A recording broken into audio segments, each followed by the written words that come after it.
Greetings, I'm Tess Redgrave from Bay Buzz, and I'm here with Hastings Mayor Sandra Hazlehurst. It's now going on 10 days since the cyclone hit. We've got some things back up rolling, power in a lot of places, connectivity. We can get between Hastings and Napier, and several of the government ministers, including Jacinda, has been down here yesterday and today. And there is money being made available for businesses. But Sandra, where are we? What are the key challenges immediately ahead? Well, there are many challenges ahead. This is a catastrophic event for Hastings District. We are the economic powerhouse for the region. We produce the food that feeds the world and feeds our export market. And so this is absolutely critical for our community in Hastings to be able to manage the impact and the disaster. We are still in a national state of emergency. We're still managing the welfare and making sure that our community all has access to food, basic medicines and animal feed and power and all of those critical lifeline things. So that is really our critical time at the moment, is still managing those. So at the moment we've got a foot in both the response and the recovery. Right. We're looking at a regional recovery plan and who will lead that and what the governance structure and how that's going to happen. That'll be working with mayors across the region? That's working with all the mayors. We meet every night at 6:30 with our iwi partners and our mayors and chair of the regional council. So you're doing that every night? Every night at 6:30, and we have been since the moment we started with this and when we got connectivity. Right. And I'd have to say that's been one of our biggest challenges actually. I've only just now connected to Mayor Wairoa, Mayor Craig, right, and understand, the extent of his damage and his issues up there. So this has been, not having that connectivity and being able to talk to people has been the biggest challenge. Right. We had to go back to old school of making sure that everything was on the radio and people had radios and transistors, that we sent out flyers and hand-delivered flyers to communities who were isolated. Right. We had all sorts of groups in our rural communities set up with in their town halls like Pātoka, Risington, Puketitiri, Tūtira, and having group leaders and meetings every day to see what the needs were of our rural community. So is that connectivity, where are we at right now with it? So we've got 97% of power on and across the Hastings district. Right. While there are still some challenges with our power being diverted from places like the hydropower station in Waikaremoana and diverted from other parts, because Redcliffe, as we know, is not up and running fully yet. Right. Okay, so what if another cyclone, God forbid, but what if something very serious hit Hastings again in the same way in 6 weeks' time? What do we need to sort right now that will make our response, that is important for our recovery? Well, first and foremost, the power in terms of our health and well-being has been critical. Right. And so people having that sense of normality. The biggest challenge for me right as today is to make sure that we get all the household waste collected from the berms of all of our residents. 74 houses in Waiahiki, at least 20 in Omahu. We've got communities staying in Tiranga Marae, and we've got the whole Waiahiki community is staying in Waipatu. Have you been down there? Yes, yes. And is that a sad story? Here this was a Hastings place-based housing project, the Waiahiki, the Papakainga there. Is that what's going to happen there? So yesterday the building inspectors were out in Waiahiki assessing the properties. Yeah. Some have been red stickered, some have been yellow stickered. Right. How people live and building back better is going to be our key to our success. This is a really hard conversation we need to have with our communities. Right. This is really, this is something and how people are going to live along coastlines, how people are going to live along rivers. This is a big conversation. Now, our Cyclone Gabrielle has actually shown us what happens when people live along our waterways. Our stop banks didn't cope. Right. We were so close to losing the whole suburb of Taradao actually. Right. And you see the devastation at Waiahiki and the bridge down from all the flood protection. And debris has been built up and the extent of the water. And so flood banks is one of the most critical areas of protection, and we are working now with the Regional Council to get our flood banks restored. Right. And that's critical for us in terms of any future cyclone, is making sure that we get, and I went out and inspected them on Monday, and there are a lot of damage to our flood banks, and it's going to take a lot of time, and we're very grateful that we've got the Defence Force in here, because I see those sorts of jobs. But most importantly at the moment, as we speak today, on day nearly 10, is that we make sure that all our isolated communities are reconnected, and they can get on, they can manage their stock losses, and there are tens of thousands of stock losses across the district. They can actually carry on with their farming. We've lost 80% of our cropping. 80%. And we've lost between 25 and 30% of our apple production. Right. Is that also with some of our orchards and packhouses? Do we have to start thinking about and looking at relocating those away from low-lying river areas? Well, many of our packhouses are up and running, and people are starting to harvest their crops right now, and they did start about 3 days ago. So our packhouses are, they have stood up well. They're not alongside waterways. And the people are getting on packing their fruit. In terms of devastating low-lying areas across our district, like Esk, like Pakawhai, those low-lying areas are going to be, people will have really, really big concerns, and never before is our regional spatial plan going to be more important about how our plains are used, where people live, how they access to the city, and how we house people in the future, and those are our big challenges. Right, and that'll be the governance group right across the region? We have there'll be a regional recovery group, so the structure that the government, because it's a national state of emergency, it's been declared, it's not just a regional state of emergency.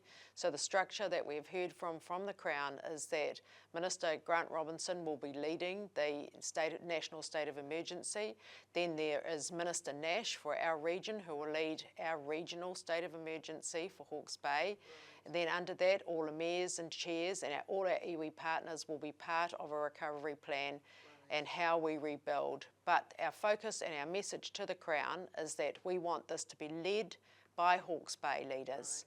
We do not want this led from the government and told what our future looks like. We have great people here, we have united partnerships, we have great stakeholders, and every night we meet at 6:30 to assess the day and assess where the needs are and understand how our future will grow as Hawke's Bay. So just in terms, going back to that question, if something major came our way again very soon, what are the things that we need to make sure we've got right? I mean, communication has been something a lot of people have complained about, that communicate, if even listening to the radio and being told to go to the Facebook to look something up, is that something we need to look at across the region? So everybody's learnt from this communication and connectivity.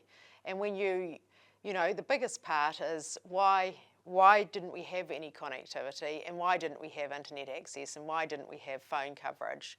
And the reason for that is that all of our fibre and all our telecommunications is connected to our bridges. Yes. We have 8 bridges that have been devastated, 15 bridges that aren't in use at the moment. Right. So to try and rebuild, talking to some of our telcos yesterday, how are we going to put our telecommunications in a different place and connected to our bridges? Right. So this is the big conversation that as you look at risk across all the aspects of our lifelines. Right.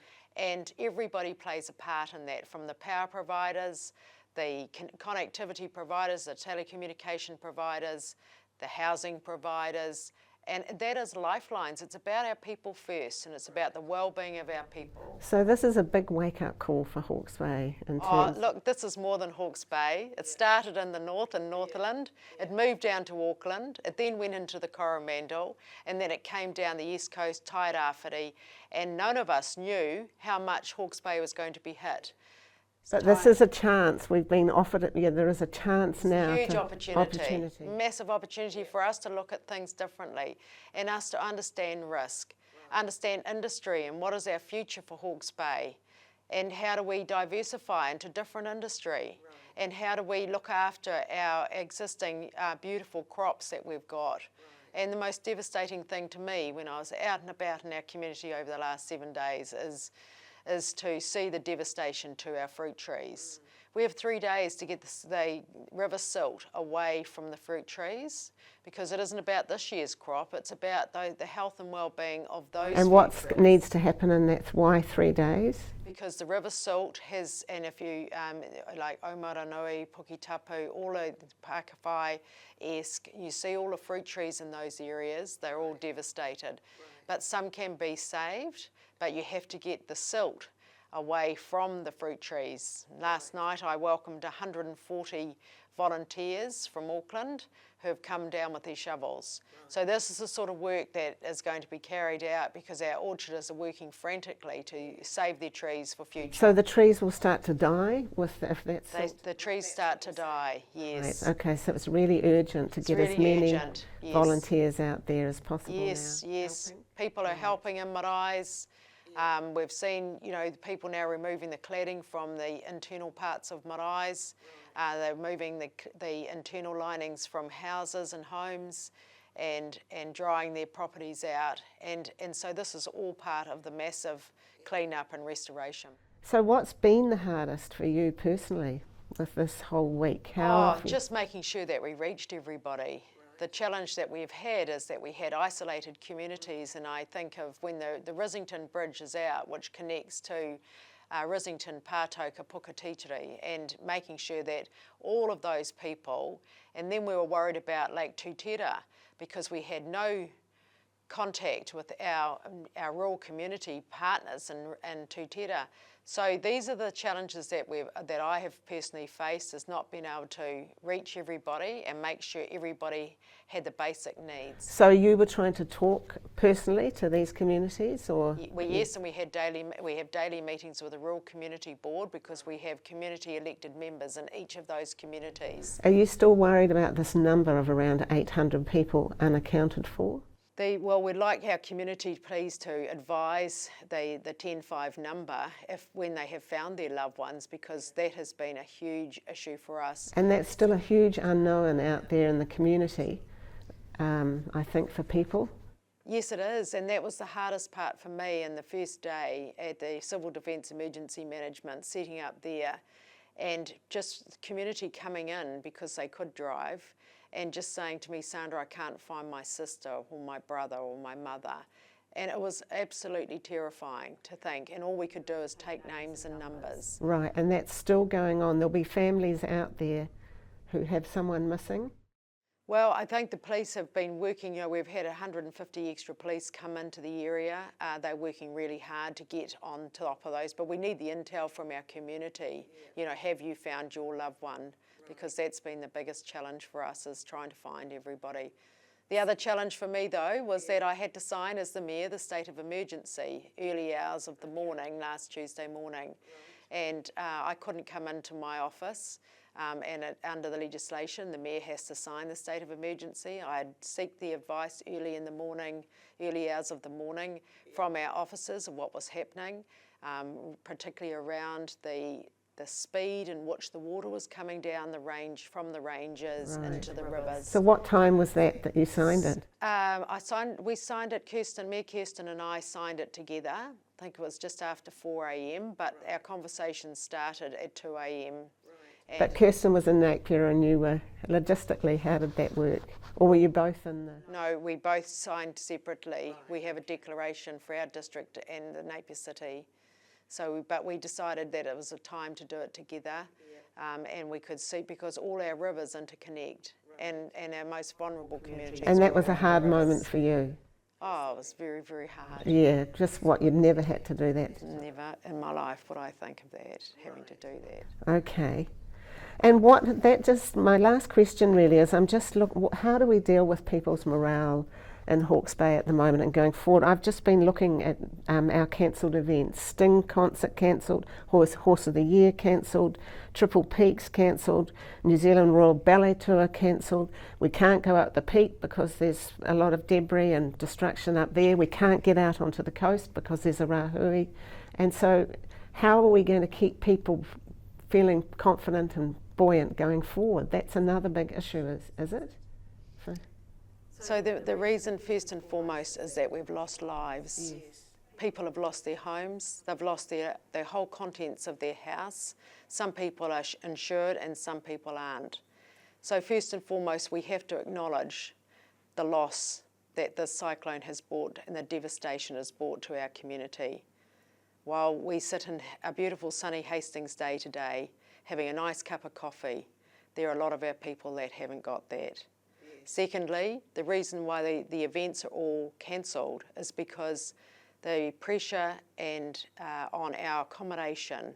We have spent 3 years getting our community out of motels, 5 motels. Right. The last thing we want to do is fill our motels up again with people for the next 3 years.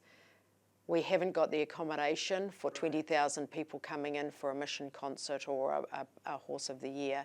We have to try and manage with our accommodation that we have available. We have done an intel and a reconnaissance on what accommodation is available for our Hastings district people, but we have 70 people at the moment from Waiheke staying at the marae in Hastings. We have about 70 RSE workers staying at the Flaxmere Community Centre and at the Tiranga Marae in Flaxmere. Now, there's only a short time that people will want to be staying like that, and they want to be able to get into some accommodation. So today, that will be our number one challenge. And the other big challenge is to make sure all that household rubbish is collected with the support of the Army across all our devastated communities, because in terms of morale and people feeling better about how they're living, that is going to make them feel much better with their health and well-being, to see that stuff being taken away, that they can suddenly move on. And me visiting the community and that have lost their homes on Saturday morning and hearing their stories and their devastations of their beautiful properties, seeing the loss of their animals, their horses, their cattle, their sheep around their properties in Pakawhai, it is devastating, and we have to take a moment to think about those people and their loss. Right. I was just thinking of the community as a whole, and there were, people I've spoken to, there is a mood of sort of a sombre mood. It is very sombre and it's incredibly sad, but we will recover from this. We have got incredible people doing amazing things across the volunteer organisations everywhere we go. In fact, we've just had to turn 300 meals down from Auckland because Civil Defence didn't have any place to put them. Right. So, that there is incredible community spirit out there. People are lending hand where they can. Some people need a hand and some people want to just quietly get on and sort this out themselves. My biggest worry, though, because this is about the greatest good for our district and our region, is making sure that people can keep their jobs. Right. And that is my challenge, is that our employers, and some of them employ 1,000 people, our local people, in the horticulture industry, and how we can make sure that our local people will be able to keep their jobs. So, yes, it is a very hard time. It is an incredibly devastating and sad time.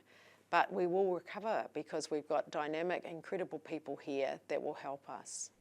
Okay, we might leave that there. I think, thank you very much for that. I think you've given us a really good picture of what is going on, given us some good figures around and information, and thank you, Sandra, and good luck going forward. Thank you. We're all in this together, and we have to just keep that smile and look after each other and look after our neighbours and just reach out to everyone and just send the aroha. Thank you.